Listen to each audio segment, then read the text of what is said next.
Pythagoras theorem, जो कि trigonometric में पढ़ा जाता है।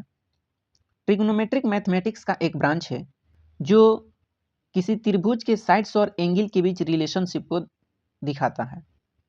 ये न्यून कोण के त्रिकोणमितीय अनुपात की गणना के लिए त्रिकोणमिति का इस्तेमाल किया जाता है, और ये तभी संभव है जब उस त्रिभुज में कर्ण हो, और कर्ण 90 डिग्री वाले त्रिभुज में ही होते हैं। इसीलिए ट्रिग्नोमेट्री में समकोण त्रिभुज का जिक्र किया जाता है। तो आज हम देखेंगे हिस्ट्री ऑफ पाइथागोरस प्रमेय। तो चलिए स्टार्ट करते हैं।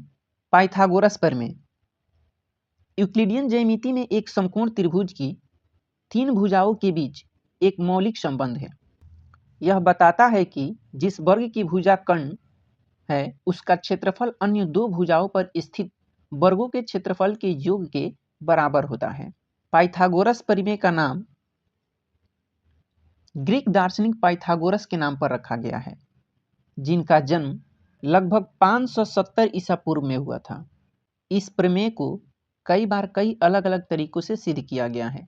संभवतः किसी भी गणितीय प्रमेय के लिए सबसे अधिक बार इसके प्रमाण विविध हैं, जिनमें ज्यामितीय प्रमाण और बीजगणितीय प्रमाण दोनों शामिल हैं, जिनमें कुछ हजारों साल पुराने हैं।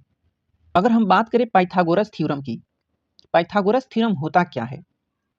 तो जैसा कि आप देख सकते हैं, एक समकोण त्रिभुज लेते हैं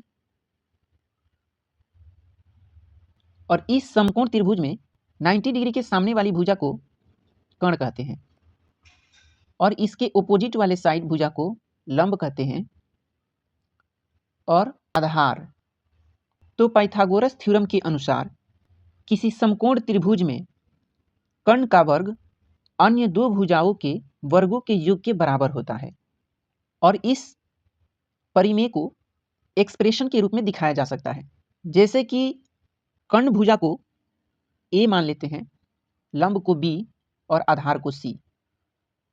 तो थ्योरम के अनुसार कर्ण का वर्ग A स्क्वायर अन्य 2 भुजाओं के वर्गों के योग के बराबर होता है, equal to B square plus C square. तो इस तरह पाइथागोरस थ्योरम को एक्सप्रेशन के रूप में दिखाया जा सकता है।